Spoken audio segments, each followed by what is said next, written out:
So we were right, we have got the Chaos Beastmen coming into the game in a new DLC, but however, it's going to cost us a ton of money to actually buy it. So CA have put the price of this new expansion, or DLC expansion, at £12.59, which is the equivalent of about $17. That's the pre-order price, so that's 10% down of what it would normally be. So if you don't buy it before the 28th of July, you're going to have to pay $13.99, which is closer to $20. For a DLC which adds a single race. That's basically 40% of the original cost of the game, which was £40 or $39.99, and this is close to £15. And so the trailer looks amazing. It does look really, really cool, and they really set the scene, but this price is quite high for what it is. So these were my initial thoughts. My initial thoughts were, this is far too expensive for what we get. But then I went onto the Steam page, and I read the details of what's actually going to be included. So I went on their Steam page, and some of the text seems to have messed up. I don't know whether they're trying to recreate some chaotic symbols here or whatever, but I can't read this first section, which is disappointing.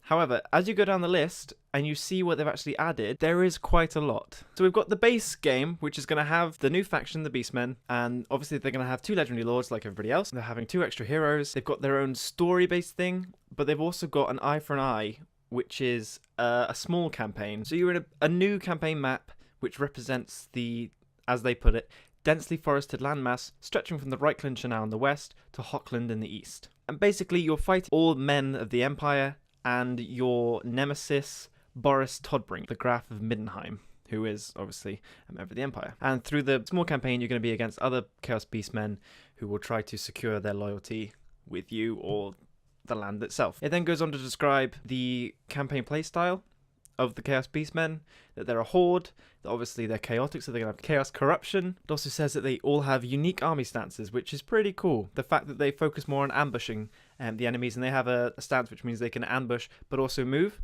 and so it means during battles you're going to ambush the enemy and obviously have the bonuses that come with that while you move through the terrain, which represents the fact that they're beastmen, they know the land, they spend most of the time in the woods, which fits with the lore. They also have unique post-battle options. You've got 2 options. You've got raise and loot, which means you get the income and then you destroy it, or you've got raise and defile, which means you raise a settlement to the ground, but then you erect a blasphemous monument in its place, as they describe it, which gives a massive boost to the corruption in the area, which is really cool. And I feel like these guys are going to be far more difficult to play against in a normal campaign because they're going to be so much more deadly on the campaign map and also spreading corruption far quicker than the normal Chaos Army. It also goes into detail about the lore and the practicalities of the 2 new heroes and the 2 new legendary lords, but I'll let you read those if you'd like over on the Steam page. For me, I'm interested in the battlefield units and the fact that they all have new, unique characteristics and abilities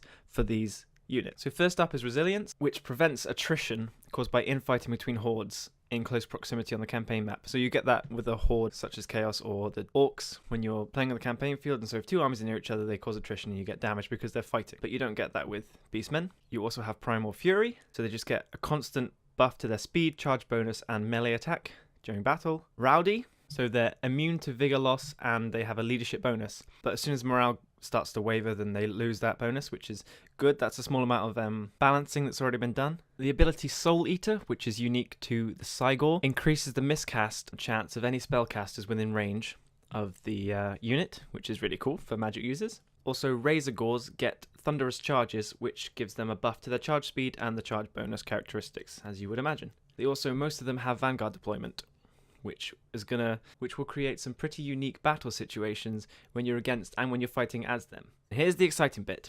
The units that we're going to get to use. So tier 1, you have Ungor Raiders, which have bows. Spearmen, self-explanatory.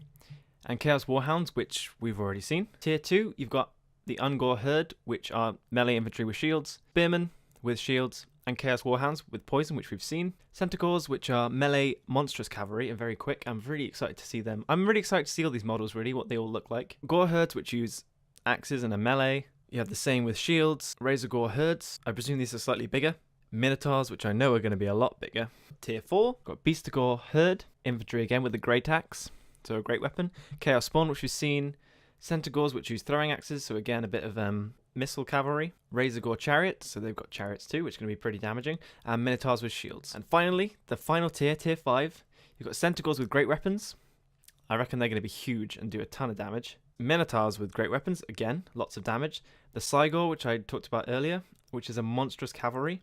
I really need to look up what they look like. And a Chaos Giant, same as the Chaos armies. So as you can see, despite my initial pessimistic attitude, there is a considerable amount in this DLC. Unfortunately, it is quite expensive. The price tag is quite big. I feel like CA could have put a much lower price tag on it. Same as the issues with the Blood for the Blood God DLC.